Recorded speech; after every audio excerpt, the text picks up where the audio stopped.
Hey guys, welcome back. Today we're doing version 3 of the budget Knuckle Boost and Vulcan arm build for the mechanic. There's no OCP in this build. Everything you see is stuff that you can craft, stuff that you can farm, or just get through the quests. This time we're going to do the Red Dragon plate set, as well as the Sinful stuff from the Thanatos Tower revamp. First, we are going to take a look at the Circlet of Time for the mechanic. Attack plus 15 per 2 refines. Attack speed plus 2% per 3 refines. Every 3 refines you get 10% arm cannon and knuckle boost damage. Every 4 refines you get 5% long range damage. And plus 11 you get 5% ACD reduction, which doesn't matter because the headgear is plus 7. Now for the enchants we have Vit plus 3.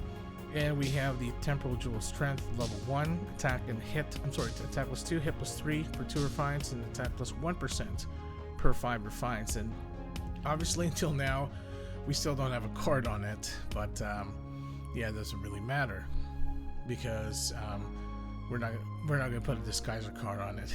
Next, the Red Dragon Plate, Strength plus 12, HP plus 15%, SP plus 10%. Every 2 refines you get attack plus 2%. Every 3 refines you get 7% physical damage to dragon monsters, and plus 11 you get the 10% size damage for medium and large monsters, as well as 0.2 second FCT reduction. Now this also combos with the Dragon Scale Hood and the boots that we have here. You get Def plus 50, MDef plus 8, attack plus 5%, and for every 15 base strength you get an additional 15 attack.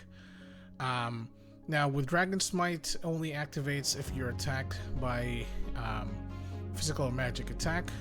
Basically chance to get attack plus 10% for 10 seconds, and if strength was 120, you get additional 15% attack. Now when everything else is plus 33, you get 20% attack speed as well as 25% ACD reduction, which is good, especially for the skills that we're using. We also have the Porcello card here, attack plus 25, just a good generic armor card for the physical class. Next, the Dragon Scale Hood, defense plus 20, MDef plus 2, incoming heal recovery, and the item effect plus 15%. At plus 7 you get minus 2% damage from dragon monsters. At plus 9 you get a chance to recover 2000 HP for 3 seconds when attacked with a physical or magical attack. At plus 11 you get 3% less damage from dragon monsters. We have the Man Black card here for the additional 1% long range damage per 10 base dex. We have 120 dex, which means we have 12% long range damage. Next we have the Dragon Scale Boots, max SP plus 500, attack speed plus 7%, VCT minus 7%. At plus 7 you get 2% less damage from dragons, same as the hood. Plus 9 you get a chance to recover 500 SP for 3 seconds when you're hit with a physical or magical attack. And plus 11 you get 3% less damage from dragon monsters, kind of like the hood but SP style, I guess. You also have the Greater Papilla card here, luck plus 2, HP, SP plus 10%, 50% card revolution damage, which combos later with the card set that we are running, especially with a Sinful Ruby Ring, attack plus 10%, attack speed plus 7%, and when it combos with the Dragon Plates as well as the Hood and the Boots, you get 5% ACD reduction, 0.2 second FCT reduction, 20% more damage to Angel and Dragon monsters, and 10% less damage from Angel and Dragon monsters. And we have the Gold Scrapper card here for the additional 20 attack. Now for the Sinful Ruby Ring, it's attack plus 10, VCT minus 7%. Combos with the Ruby Ring necklace, you get an additional 5% ACD reduction, FCT minus 0.3 seconds, and 15% damage to Angel and Dragon monsters. So we have the Broken Cleaner Omega card here, which is very important. Dex plus 2, Vit plus 1, HP plus 10%, 10% damage for X Boomerang and Vulcan Arm. And with combo with a Kick and Kick card and the Greater Papilla card, you get additional 20% Vulcan Arm damage, which that's all that matters on this combo for this build. You also get 5% more Vulcan arm damage per 2 refines of the shoe. So at plus 11, that's additional 25% at plus 10, technically. And for the weapon, we are still using the awakened Meteor Striker. Indestructible, attack plus 15 per 2 refines. Every 3 refines, you get 10% Knuckle boost and Vulcan arm damage. Plus 7, you get 15% Knuckle boost and Vulcan arm damage. Plus 9, you get 15% arm cannon damage, which doesn't matter because it's not our primary skill. Plus 11, you get 15% long range damage and 50% less VCT. We also have the kick and kick card here.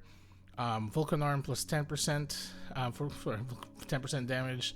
At plus 10, you get additional 20% Vulcan arm damage, so that's up to 60% because we are running 2.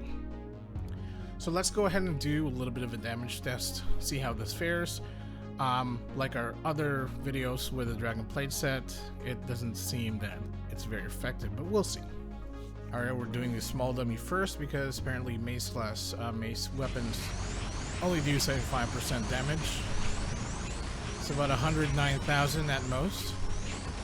About 78,000 Vulcan arm damage. Yeah, okay. Next, we're doing the medium dummy because the mace weapons do 100% damage on it. So about 116,000 at most for Knuckle boost. About 81,000 at most for Vulcan arm. Yeah, small difference. And last, we will do the fire dummy. Let's do it with the water converter. I'd say about 160 at most for Knuckle boost and about 113,000 for Vulcan arm. Yeah, alright. Alright, that's it for version 3 of the budget Knuckle boost and Vulcan arm build for the mechanic. And I must say, the Dragon Plate sets definitely disappoint. For the last couple of videos, different builds, different classes, it seems that all around, well, I wouldn't really say all around, but in a sense, the Dragon Plate sets don't really fare as well as the Gray set or the Illusion set or even the King Schmidt set. I guess the biggest difference is that it does give a lot of ACD reduction and FCT, which is good for some builds, but you tend to sacrifice a lot of damage for it. Would I recommend this build? I wouldn't, because you know it is harder to obtain and more expensive to use. I would still go for the Gray set. So hope you enjoyed the video. If you like it, give it a thumbs up, subscribe to my channel, and I will see you guys next time.